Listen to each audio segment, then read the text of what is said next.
43번째 강의입니다. 웨스트민스터 대요리 문답. 은혜의 외적 수단. 이 외적 수단이 무엇이 전부 몇 가지가 있다고 그랬죠? 예. 말씀이 첫 번째 나왔고요. 그 다음에 성례가 나왔습니다. 그 다음에 기도가 있죠. 물론 우리는 여기에다가 몇 가지 부수적인 것들을 더 추가할 수도 있겠습니다. 예를 들어서 성도의 사귐이라든지 뭐 여러 가지 그런 하나님이 은혜를 주시는 수단들이 있습니다만은 주요한 것들이 말씀과 성례와 기도입니다. 말씀에 대해서 우리가 말씀을 읽는 것, 말씀을 설교를 듣는 것 이런 것들을 살펴봤는데 오늘 우리는 성례에 대해서 공부를 하려고 해요. 근데 성례만큼 오늘날 개신교회에서 가볍게 여겨지고 무시당하는 것이 많지 않습니다. 말씀과 성례와 기도 이 세 가지를 그렇게 중요하게 여겼는데 우리는 말씀과 기도를 말하지만 성례에 대해서는 그다지 중요하게 여기지 않는 이 경향이 굉장히 개신교회에는 많습니다. 그래서 성례를 제대로 이해하는 것 생각해 보십시오. 우리가 성례는 두 가지라고 말씀을 드렸죠. 세례와 성찬. 근데 세례도 여러분 정말 많은 사람들이 그냥 단체로 세례를 받고 단체로 받는 게 나쁘다는 것 아니에요. 근데 너무나 그냥 쑥 지나가 버리는 그냥 좀 약간 의미 없어 보이는 그런 행사로 지난다든지 성찬도 물론 마찬가지입니다만은 이제 그런 것들을 하나하나 우리가 좀 살피려고 하는데 제일 먼저 이 용어에 대해서 우리가 보는 건데요. 용어를 제가 여기 그 설명을 좀 써놨는데 강의 안에 원래 영어에서는 사크라멘트라고 하는 말을 써요. 사크라멘트라고 얘기를 하는데 이게 똑같은 라틴어에서 온 거예요. 사크라멘툼이라고 하는 말에서 왔는데 이 라틴어는 원래 보증하다, 서약, 동맹 그런 뜻들을 가지고 있어요. 근데 왜 이 보증, 서약, 동맹하고 이게 무슨 상관이 있을까요? 성례라는 말이. 성례라는 말도 예수님이 제정하신 거룩한 예식이에요. 근데 왜 이거를 보증, 서약, 동맹이라는 말을 써서 이걸 설명하는 것일까요? 사실 이 말이 왜 이렇게 나왔나 하면 이 말은 영어가 여기서 라틴 말에서 나온 거지만 이거는 헬라어를 번역을 할 때 헬라어 성경이잖아요. 신약 성경이. 헬라어 성경을 번역할 때 제롬이라고 하는 사람이 4세기에 이제 라틴 말로 성경을 번역할 때 이 단어로 번역을 한 거예요. 사크라멘툼이라고 하는 말로 번역을 했어요. 어떤 거를 번역을 했나 하면 비밀이라고 하는 단어를 이렇게 번역을 한 거예요. 그 비밀이라는 말이 미스테리온이라고 하는 말이에요. 미스테리온이라고 하는 말은 영어에서 이 미스테리온이라는 말은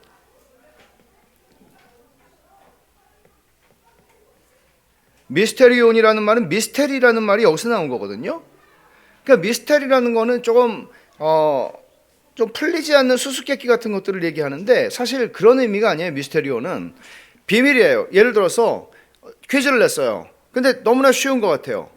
근데 답을 알 수가 없어요. 근데 답을 가르쳐 주니까 너무 뻔한 거죠. 그 답이 너무 이거였어.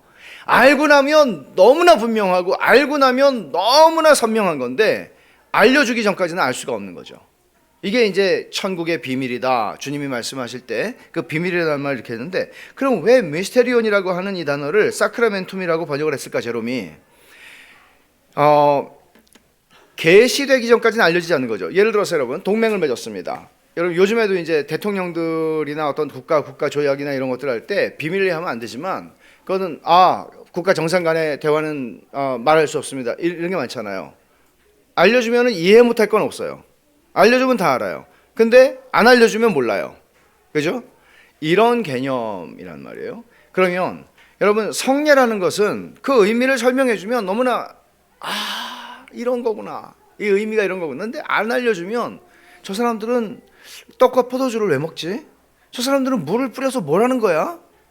보이는 것이 전부죠. 뜻을 가르쳐주지 않으면. 그러나 뜻을 알면 이것은 굉장히 깊은 의미가 있을 뿐 아니라 우리에게 은혜가 있는 것이죠. 그걸 성례라고 말하는 겁니다. 그래서 성례가 어떻게 구원의 효과적인 수단이 됩니까? 161문이에요. 한번 같이 읽어보겠습니다. 성례가 구원의 효과적인 수단이 되는 것은 성례 그 자체 안에 어떤 능력이 있어서도 성례를 집행하는 사람의 경건이나 의도에서 나오는 어떤 덕 때문도 아닙니다. 다만 성령께서 일하시고 성례를 제정하신 그리스도께서 복 주시기 때문입니다. 그러면 여러분, 이게 이제 로마 가톨릭에서는 굉장히 성례를 중요하게 여기죠. 그러니까 기본적으로 모든 미사에는 이 떡을 주잖아요. 성례잖아요. 성체. 근데 그들이 말하는 성체. 근데 이 로마 가톨릭의 성례관은 성례 자체에 효력이 내재되어 있다고 봐요, 그 사람들은. 그러니까 내가 별로 믿음이 없어도 또 성례를 행하는 사제가 어떤 사람이냐 하고 그건 또 조금 이따 더 자세히 설명하지만 성례 자체에 참여하면은 그 의미가 있는 거예요. 그러니까 여러분, 그 마피아 영화 같은 거 보면은 보진 마세요. 뭐 봐봐야 좋을 건 없죠. 아니, 이 깡패들이 고해성사라잖아요. 마피아, 이탈리아 마피아들. 아니, 저기 사람을 죽일지를 말아야지 왜 죽이고 고해성사를 해? 성례에는 고해성사, 성사라고 그러잖아요. 고해성사라고 그러잖아요. 가톨릭에서는 7가지 성사가 있단 말이에요.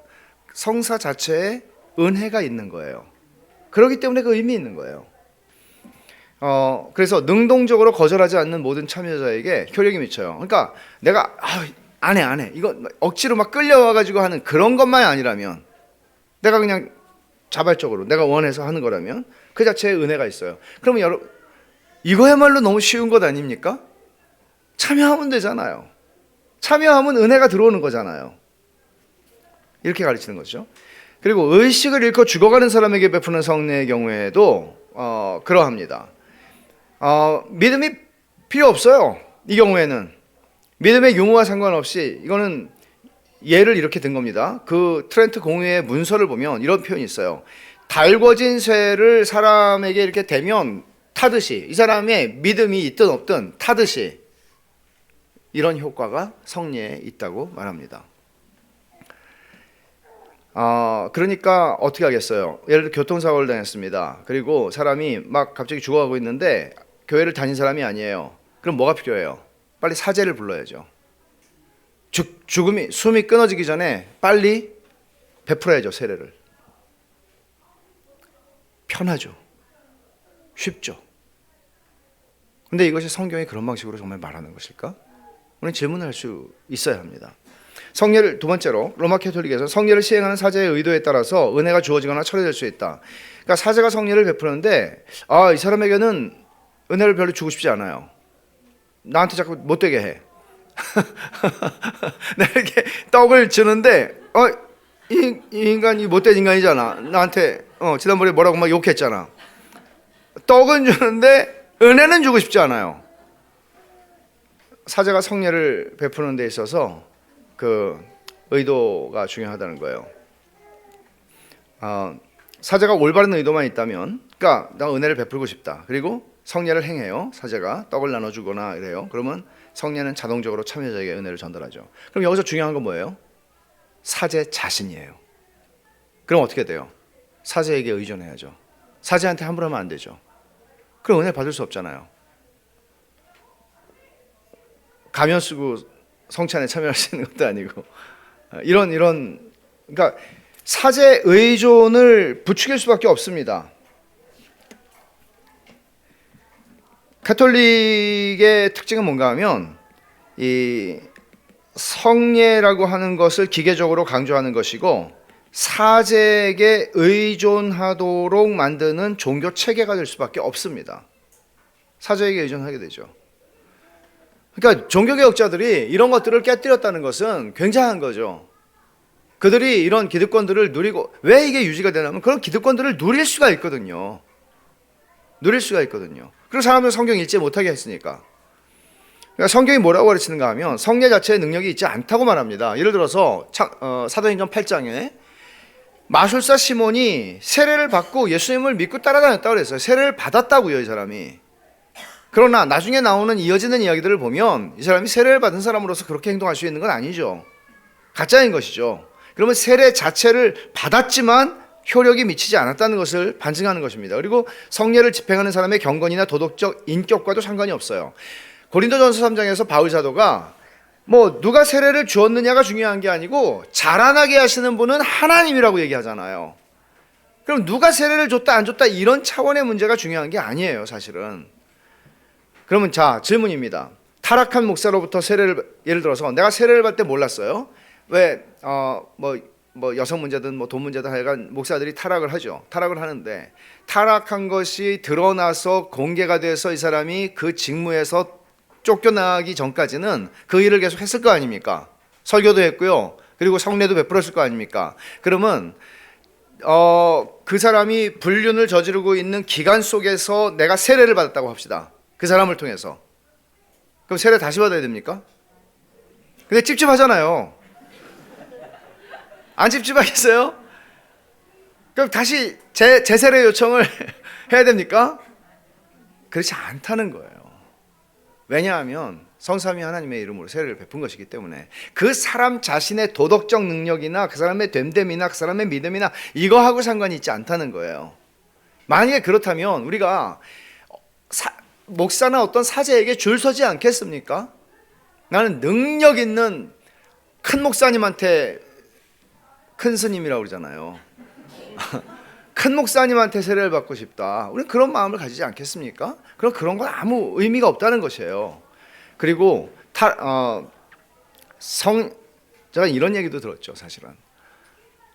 참 너무 구체적이어서 말씀드리기 어렵지만 교회가 굉장히 큰 어려움을 겪고 있는 서울의 큰 교회인데 거기서 이제 나온 무리들이 예배를 드리고 있어요. 저도 설교하러 1년에 한 번씩 초창기에 갔었습니다. 한국 들어와가지고. 근데 제가 그랬어요. 이렇게 하지 말고 그냥 교회 목사님을 모시고 교회를 개척하든지 하시라. 근데 그리고 성찬을 이렇게 6년 7년 동안 못 받고 있는 게 이게 참 얼마나 어려운 일이냐. 그랬더니 그 한 분이 우리는 그런 목사로부터 성찬을 받고 싶지 않습니다 그러시더라고요. 근데 마음은 이해하지만 마음은 10분 이해하죠. 그렇지만 좀 위험한 말입니다.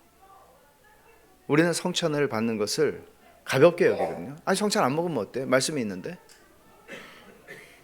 좀 이따 또 얘기를 하죠. 성령이 일하시는 것과 그리스도의 복주심에 달려 있는 것이지 성찬을 베푸는 그 사람, 세례를 베푸는 그 사람, 목사 자신에게 있지 않습니다. 그리고 성례 자체의 능력이 있지도 않습니다. 그럼 성례는 뭡니까? 답을 한번 읽어보겠습니다. 성례는 그리스도께서 그분의 교회 안에 제정하신 거룩한 규례입니다. 이는 은혜 언약 안에 있는 사람들에게 그리스도의 중보의 혜택을 상징하고 인치고 보여주기 위해 그들의 믿음과 다른 모든 은혜를 강하게 지키게 하기 위해 사랑과 교제를 입증하고 소중히 여기게 하기 위해 그들을 언약 밖의 사람들과 구별하기 위해 제정된 것입니다. 그러면 성례는 그리스도께서 그분의 교회에 제정하신 거룩한 규례라고 했죠. 교회라는 말이 되게 중요합니다. 이거는 여러분들이 개인적으로 세례를 요청해서 우리 집에 와서 세례를 해달라든지 나와 어디 카페에서 만나서 세례를 베풀어 달라든지 내가 너무나 지금 영적으로 허기 가지고 은혜가 필요하니까 목사님 그 성찬 그거 갖고 오셔가지고 스타벅스에서 좀 나한테 성찬을 좀 먹여달라고 한다든지 이렇게 할 수 있는 게 아니에요. 그래서 하나님은 당신과 언약을 맺으신 백성, 언약 백성이라고 우리가 보통 말하죠. 그들에게 성례를 행하라고 말씀하신 것입니다. 여러분 창세기 17장 한번 찾아보십시오. 유아 세례 교육을 할 때 우리가 창세기 17장이 굉장히 중요한 본문이거든요. 부모들에게 가르칠 때 너희 중 남자는 17장 10절 다 할례를 받으라. 이것이 나와 너희와 너희 후손 사이에 지킬 내 언약이니라. 그러니까 할례라고 하는 게 언약의 사인이었죠. 구약시대에는. 근데 자기 백성들, 할례는 언약을 맺은 백성들에게 할례를 명하셨지 주변 이방인들에게 명하신 거 아니라는 것이죠. 그래서 성례는 자기 백성인 교회에게 주신, 이게 성례라고 하는 말을 우리가 사용할 때 성례는 오직 교회에게 주신 규례입니다. 그리고 매우 특수한 상황이 아닌 한 성례는 교회 안에서 행해져야 합니다. 이 특수한 상황이 아닌 한이라는 말을 왜 썼을까 한번 생각해 보십시오. 네, 전쟁 중에 사실 군목들이요, 전쟁에 이제 전투에 투입되려고 하는 군인들에게 종종 이제 기도도 하고 뭐 다 하지만 이제 그런 예들이 있을 수 있습니다. 그리고 실제로 정말 막바지의 임종의 순간에 자신의 신앙을 고백하시는 분들도 계시죠. 저는 한 번 미국에 살 때 한 번 이제 그 교회에서 논의를 했습니다. 이분이 드디어 주님을 이제 영접하고 고백을 한다고. 그래서 제가 교인 이제 그것도 저 혼자 달랑 가는 건 아닙니다. 그래서 교회 대표와 함께 가서 하는 것, 그런 특수한 상황들은 가능할 수 있습니다. 그러니까 아주 이거를 뭐 굉장히 엄격하게 그렇게 말하지는 않지만 기본적으로 세례와 성찬은 사적으로 행해지는 것 아니다 하는 것입니다. 저한테 그 물 갖고 오라고 세례 받고 싶다고 그러지 마시고요. 포도주 갖고 오라고 그러시면 안 됩니다. 은혜 언약 안에 있는 사람들에게 주신 규례라고 그랬는데 6월절 식사가 있었죠. 예수님도 마지막 만찬을 하실 때 6월절 식사였다고 보는데 6월절 식사에 참여하는 사람들은 할례 받은 사람들이었습니다. 할례 받은 사람들. 그러니까 이런 면에서 은혜 언약 아래에 있는 사람들, 그러니까 주님의 그러니까 6월절 어린 양의 피가 발라진 그 집안의 그 사람들입니다.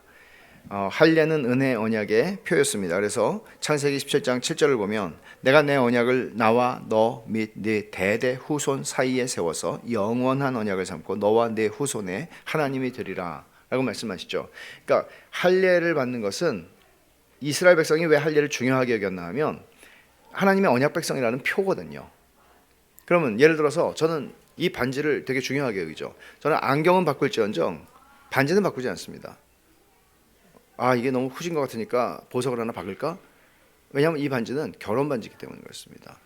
이 반지를 대신할 수 있는 건 없습니다. 더 비싸도요. 그러니까 저는 반지를 귀중하게 여깁니다. 그러니까 이것은 제 결혼 언약의 표이기 때문입니다. 반지를 보면서 내가 내 아내에게 그때 이렇게 서약을 했지. 아내에게 서약한 것이라기보다는 하나님 앞에서, 회중들 앞에서 내가 내 아내가 어떤 일이 있어도 내 아내를 보호하고 사랑하고 이 사랑의 약속을 지키겠다고 서약했지. 그거를 생각하는 겁니다. 그러니까 표라고 하는 것은 그런 의미에서 굉장히 중요한 것이죠. 신약의 성례인 세례와 성찬도 믿는 자들에게만 베풀어지는 것입니다. 당연한 것이죠.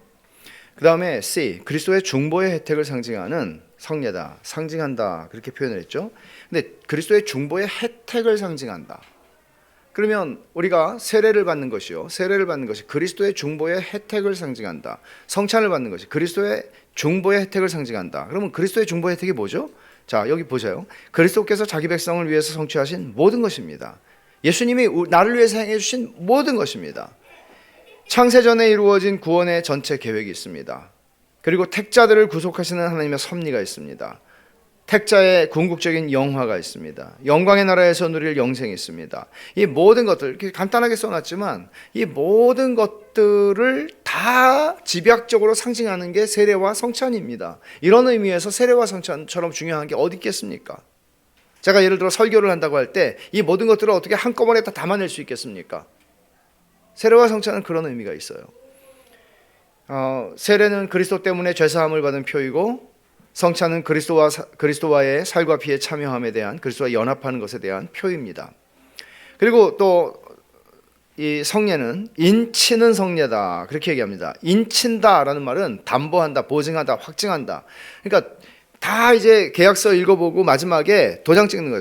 서명하는 거죠. 그 인친다는 거죠. 그러니까 최종적으로 이제 거래가 확정됐습니다라든지 최종적으로 이것이 체결이 됐습니다라든지 그런 것을 의미하는 게 인친다는 의미입니다.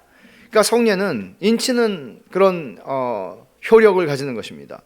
그리고 보여주는 성례라고 그랬는데요. 이 보여주는 성례라고 이제 이 영어 번역을 이제 exhibit이라고 하는 말을 보여주는이라고 이제 번역을 했죠. 근데 그 17세기의 영어인데요, 이게.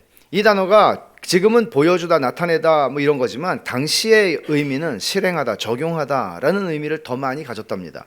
그러니까 성례는 그리스도의 중보적인 혜택을 우리에게 적용해 주는 거예요. 세례를 통해서, 그리고 성찬을 통해서 그것이 이제는 내가 포도주를 마시면서 떡을 먹으면서 그리스도의 살과 피가 이제는 내 살과 피와 섞여서 내가 그리스도가 내 안에 살아계시는구나. 이거를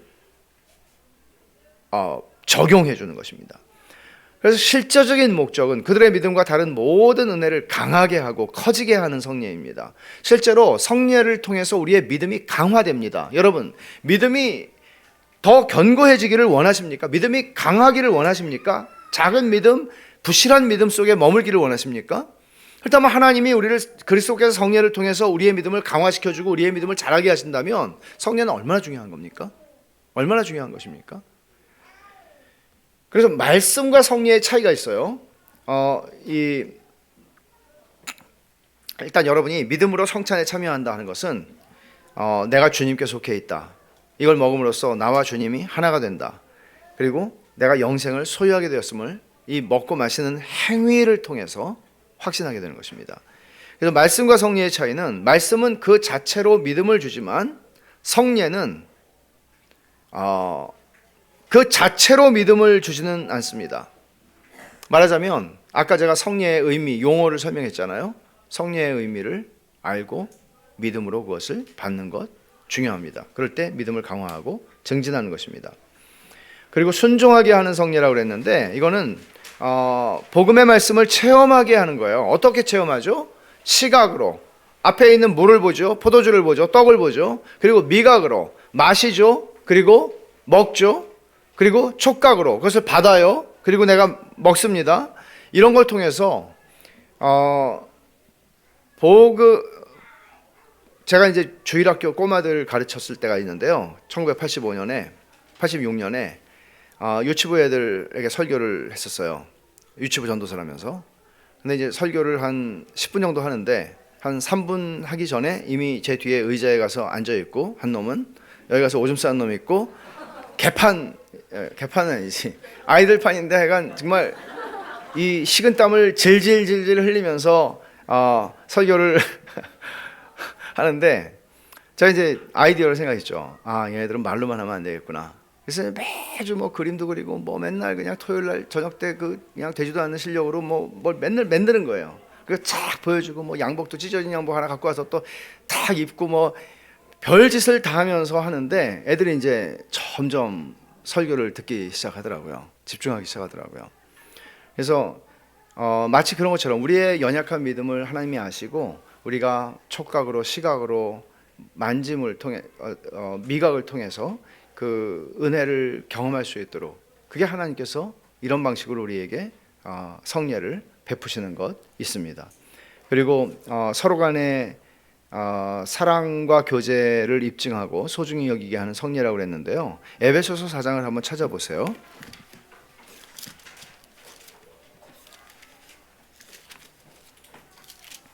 에베소서 4장 2절 모든 겸손과 온유로 하고 오래 참음으로 사랑 가운데 서로 용납하고 평안에 매는 줄로 성령이 하나 되게 하신 것을 힘써 지키라. 몸이 하나요 성령도 하나 한 분이시니 이와 같이 너희가 부르심에 한 소망 안에서 부르심을 받았느니라. 주도 한 분이시요 믿음도 하나요 세례도 하나요 하나님도 한 분이시니 곧 만유의 아버지시라. 만유에 계시고 만유를 통일하시고 만유 가운데 계시도다. 여기서 세례도 하나다. 그러니까 우리가 받은 성례가 하나예요. 우리는 뭐 여러 종류의 세례 가운데 메뉴가 있어서 여러분들은 얼마짜리 세례를 받으시겠습니까? 이렇게 물어보지 않아요. 성례도 동일해요. 우리는 다 사람들이 차이가 있고 다 다르고 사회적인 신분 다르고 재산도 다르고 능력도 다르고 은사도 다르고 다 다르지만 우리는 동일한 한 성령을 먹고 마시는 것이고 그리스도의 피와 살을 먹고 마십니다. 그래서 여기서 이 말이 성령이 하나 되게 하신 것을 힘써 지키라. 성례를 여러분이 주님의 상에서 같이 받잖아요. 그러면 당연히 우리는 받기 전에 밥상에 앉기 전에 화해하고 용서해야 되고요. 밥상에 앉음으로써 우리는 저 사람이 나하고 영원을 같이 보낼 사람이구나 라고 생각하고 그를 사랑하게 되는 것입니다. 은혜 언약 밖의 사람들과 구별시켜주는 성례다 그렇게 얘기를 합니다. 성례는 세상과 교회의 구별을 의식을 통하여 규례를 통하여 구분하는 것입니다. 근데 이 구분이라는 것은 오늘과 같이 차별금지법을 굉장히 강조한 전 차별금지법 그리스도인들이 가져야 하는 태도는 동성애라든지 하나님께서 창조의 원리 속에서 이거는 그리스도인들에게만 해당하는 것이 아니고 인간이 범죄하기 전부터 하나님이 한 남자와 한 여자를 지으셨기 때문에 이건 창조의 원리, 자연의 원리에 속하는 것입니다. 이런 의미에서 성 정체성의 문제나 이런 것들을 무한 허용하는 그런 사회가 되는 것은 매우 사회가 악화되어 가고 타락의 방향으로 가속도가 붙는 것이라면, 그러나 그리스도인들은 다른 면에서의 차별 금지는 강력하게 요구해야 합니다. 예를 들어서 이 나라에 살지만 여러분 최근에도 그 아프리카에서 온 아이들이 불이 나서 죽은 거 여러분 뉴스에서 보셨겠습니다마는, 어떻게 21세기의 대한민국이라고 하는 나라에서 이런 일들이 일어날 수 있는가? 그리고 여전히 일하다가 죽는 그런 일들은 여전히 일어나고 있고요. 생명 존중의 문제뿐만 아니라 피부색과 나라, 인종과 언어와 기타 그 어떤 것에 의해서도 차별이란 있어서는 안 되는 것입니다. 왜냐하면 하나님의 형상이기 때문입니다. 이게 그리스도인들에게는 이런 구별이 너무나 강력하게 있어야 하고, 우리 의식 속에. 그리고 근데 이런 분위기죠. 사회에서는 어떻든 총체적으로 모든 면에서 차별을 금지해야 하는 이런 얘기를 하고 있는 세상에서 교회는 구별을 강조하지 않을 수 없습니다. 왜냐하면 성례는요 기본적으로 언약 백성에게만 주어지는 것입니다. 그럼 하나님의 언약 백성이라고 하는 이 단어 자체가 언약 백성이 아닌 존재가 있다는 얘기잖아요. 그러면 이 언약 백성을 구분해주는 이 울타리가 뭔가 하면 이게 성례예요. 그럼 교회 안에서 성례를 할 때에도 그렇습니다. 교회 안에서 우리가 세례를 받았는가 받지 않았는가가 아무것도 중요하지 않다. 천만의 말씀입니다. 세례 받고 받지 않은 것은 죽고 사는 문제입니다. 너무나 중요한 것입니다. 그래서 세례를 받지 않은 분들은 세례 받기를 갈망하셔야 하는 것이죠. 적어도 교회 울타리에 계시다면은 갈망해야 되는 것이죠. 그리고 내가 저 성체 안에 들어가기를 갈망해야 합니다. 우리 언약의 자녀들이, 유아 세례를 받은 언약의 자녀들이 자라나면서 나도 언젠가 엄마 아빠처럼 저렇게 내 신앙을 고백하고 나도 저걸 먹고 싶어, 이렇게 해야 되는 겁니다. 근데 어떤 일들이 일어나는지 아세요? 성찬을 받으면서 애들이 그러죠. 왜 엄마만 먹어? 나도 줘. 그러니까 잠깐만요 장로님, 하나만 더. 애한테 준단 말이에요. 이런 일들이 일어납니다. 일어난 일입니다. 말도 안 되는 일이죠. 말도 안 되는 일이죠. 내 사랑하는 아이들이 자기의 입술로 고백을 하고, 그들이 이제는 유아 세례는 부모의 신앙의 고백을 통해서 받은 것이지만 자기들이 신앙의 고백을 통해서 이 주님의 상에 참여하게 될 때, 입교를 통해서, 이게 얼마나 복된 일입니까? 그리고 그걸 간절히 기다리고, 내 아이들과 함께 내가 주님의 상에서 먹기를 기다리고, 이게 필요한 것이죠. 근데 어떤 일이 일어나는지 아세요? 애들의 회심 여부에 대해서 상관없이 우리 애들 왜 세례를 안 주냐고 하는 일이 일어납니다. 우리 애를 왜 차별하냐고. 중학교 2학년이 됐는데 우리 애를 왜 세례를 안 주냐고. 이게 교회에서 일어나는 일입니다. 말도 안 되는 일들이죠. 제가 미국에 있을 때 속해 있던 PCA라고 하는 교단에서는 성찬을 할 때 바를 설치를 해 중간에요. 그래서 세례를 받은 사람들은 그 앞쪽에 앉아요. 그날은 세례받지 못한 분들은 뒤에 앉아요. 이건 사람을 차별하는 거 아니에요. 성찬을 구별하는 의미에서 성찬을 구별하여 베푸는 것입니다. 대단히 중요하죠.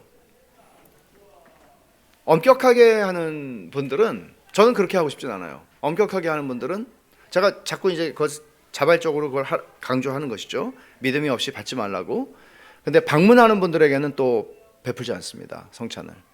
왜냐하면 그분의 신앙을 우리가 확인하지 못했기 때문에. 설령 목사라고 해도.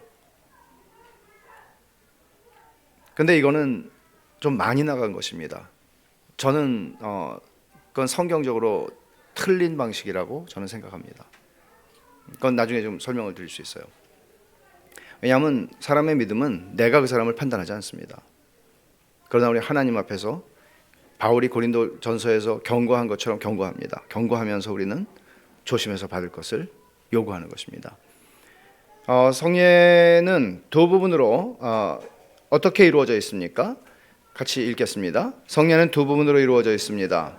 하나는 그리스도께서 친히 명하신 대로 사용되는 외적이고 감각적인 표이며, 다른 하나는 이 표가 상징하는 내적이고 영적인 은혜입니다. 두 부분이에요. 외적이고 감각적인 표예요. 이건 외적으로 눈에 보이는 영역이 있어요. 포도주, 물, 떡. 근데 내적이고 영적인 은혜가 있어요. 그것이 무엇을 표하고 있는가, 무엇을 상징하고 있는가 하는 것이죠. 이 후자의 경우에는 믿음으로만 그것을 인식할 수 있는 것이죠. 육안으로 인식하는 것은 물이고 떡이고 포도주이지만, 내적이고 영적인 은혜는 믿음으로 확인이 됩니다. 그래서 외적인 부분이 그리스도의 말씀대로 정당하게 시행되면 내적인 부분이 은혜죠. 그 은혜가 성령을 통해서 전달되는 것입니다. 그러니까 우리가 성리의 세례와 성찬을 그렇게 여겨야 하는데 개별적으로 제가 다음 주에는 세례에 대해서 좀 말씀을 드리겠는데요. 되게 그때 하겠습니다. 교훈과 적용을 보죠. 성례 시행의 대상과 관련해서 성경의 가르침을 무시하는 관행들이 많습니다. 그러니까 분명한 회심 점검과 신앙 고백이 없는 세례, 이게 문제죠. 그냥 막 주는 거예요. 그냥 주는 거예요. 그 다음에 개방성찬이라는 게 뭔가 하면 미국에 있는 교회들이 지금 굉장히 많이 이렇게 하죠. 그냥 예수님은 죄인을 위해 죽으셨으니까 오늘 여러분 모두가, 이 자리까지 나온 여러분 모두가 세례를 받았든지 받지 않았든지 여러분을 위해 죽으셨으니까 여러분들이 이 잔을 마시고 이 떡을 먹으십시오 라고 얘기하는 겁니다. 그러나 성경을 살필 때, 지금까지 우리가 간단하게 그냥 성례를 배웠지만 이건 하나님이 자기의 은혜, 언약의 백성에게 주시는 거거든요. 그렇게 하지 않습니다. 틀린 것이죠. 성례의 구분을 가볍게 여기지 말아야 합니다. 이런 거예요. 은혜 구분이에요. 구분. 은혜 언약 안에 있는 사람인가 하는 거 되게 중요합니다. 내 자녀들에 대한 것도 중요하고 부모들이 그것을 면밀히 살피는 거 되게 중요하죠. 그런데 이제 그냥 척 보면 압니다. 그런 건 없잖아요. 그다음에 성례가 무너지면 교회가 무너져요. 왜냐하면 교회라고 하는 울타리가 이게 뭐 남을 못 들어오게 하는 울타리 이런 게 아니고요. 교회와 세상을 구분하는 울타리는 그 중에 하나는 성례예요. 그리고 말씀이에요. 근데 이제 말씀은 오늘 지난번에 했으니까 성례가 교회와 세상을 구분하는 울타리예요. 그럼 내가 세례를 받은 사람인가? 내가 하나님께 속한 사람이구나. 내가 주님의 상에서 먹고 마시는 사람인가? 내가 하나님께 속한 사람이구나 하는 것이죠. 그러니까 성례가 무너지면 교회가 무너지는 겁니다. 성례를 그냥 다 그냥 하는 거죠. 그 다음에 성례를 대하는 태도의 문제인데요. 성례를 사모해야죠. 왜? 은혜의 수단이니까. 말씀을 사랑한다고 그렇게 시인이 시편 119편에서 얘기하는 거, 내가 사모하나이다, 내가 즐거워하나이다, 내가 그 말씀을 사랑하나이다. 왜 그래요? 그 말씀과 그 인격, 하나님의 인격은 분리될 수도 없을 뿐더러 그 말씀을 통해서 우리는 은혜를 누리기 때문이죠. 그 말씀을 통해 은혜를 누리기 때문이죠. 그렇다면 성례도 마찬가지입니다. 그러니까 성례를 사모하는 것, 성례를 가볍게 여기는 교회 문화가 굉장히 어려운 것이죠. 예를 들어 제가 다음 주에 성례를 합니다라고 얘기했습니다. 성찬을 베풉니다라고 얘기했어요. 물론 성찬을 베푸니까 그날은 평상시엔 내가 좀 빠지지만 성찬을 받을 땐 내가 와야 되겠구나, 먹어야 되니까 그렇게 생각하라는 광고는 아닙니다. 그러나 기본적으로 저는 어떤 인식인가 하면 안식일이 무너져버린, 그러니까 언제나 그 시대의 영적인 생명력은 그 시대의 하나님의 자녀들이 안식일을 어떻게 여기는가와 언제나 같이 갔습니다. 그러니까 예를 들어서 천하가 하늘이 무너져도 나는 예배당에 가서 이 안식일에 하나님 앞에 예배한다. 이것을 과거에 우리의 믿음의 선배들, 우리 한국 교회의 믿음의 선배들이 가졌던 것과 같은 태도를 회복하는 것은 굉장히 중요하다고 생각해요, 저는. 근데 이제 오늘날에는 이런 것들이 너무나 무너져 버려서, 예를 들어서 이사하는 날은 주일날로 한다든지, 또는 기타 뭔가 평상시에 이렇게 직장 일을 빼고 하세요. 주일은 안 믿는 사람들이 말하는 것처럼 공일이 아니에요.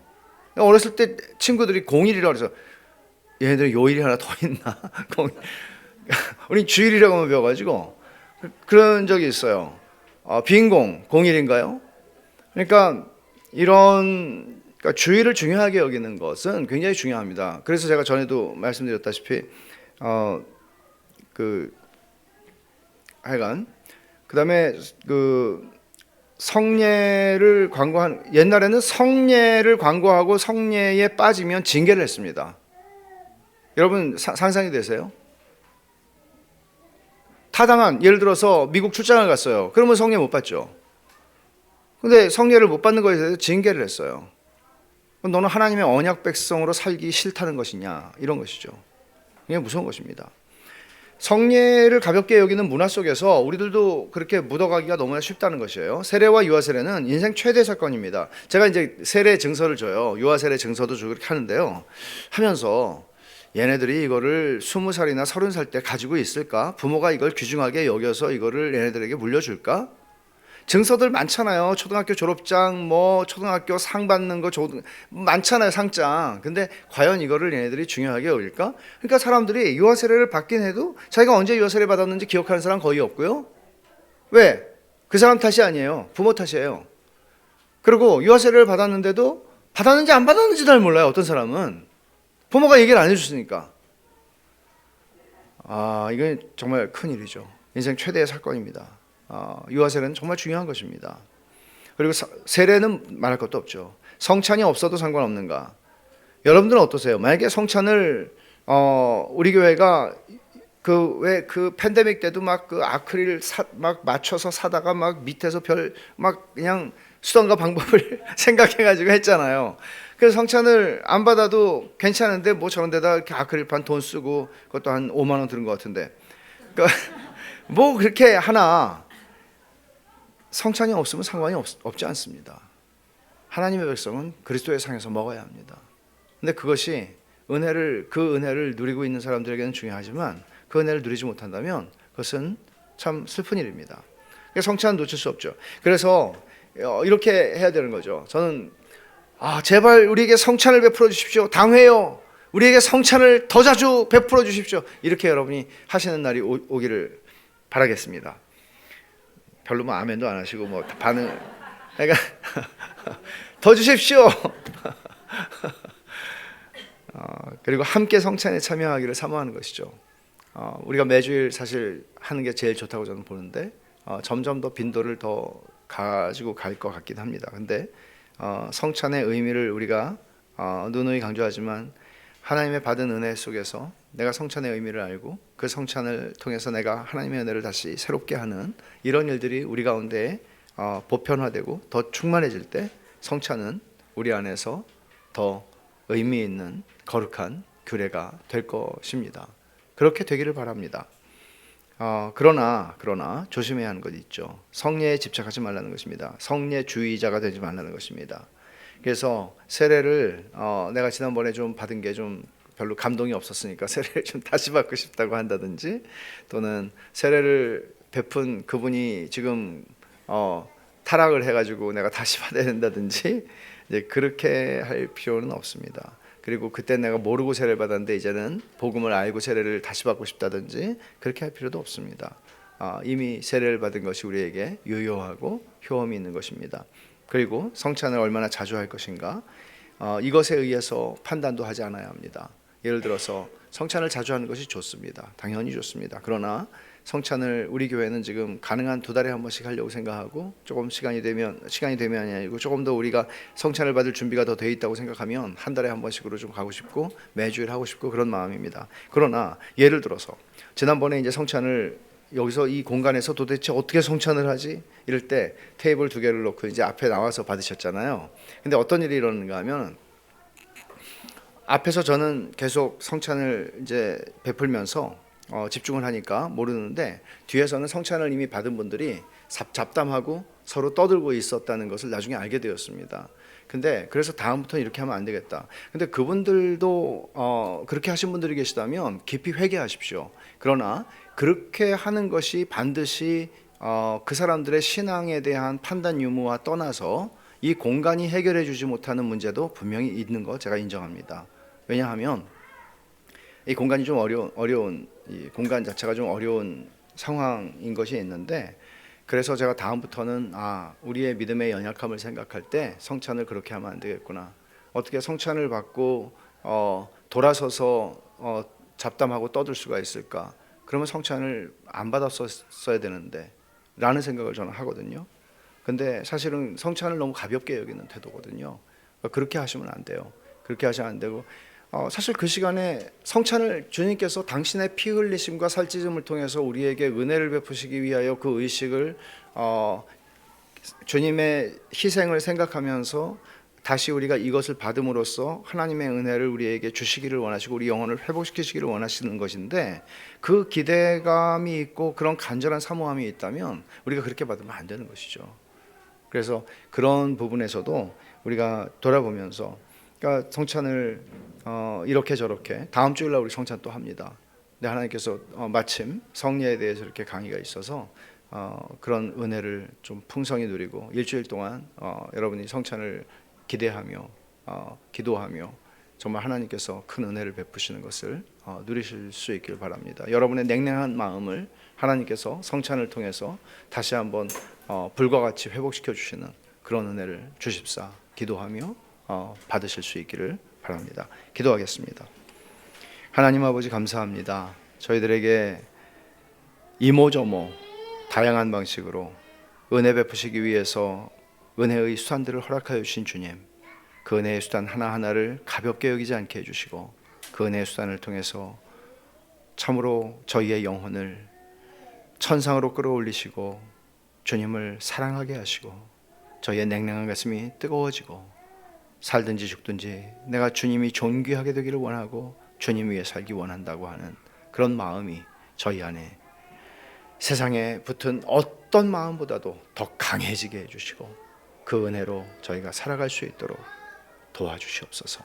예수님의 이름으로 기도하옵나이다. 아멘.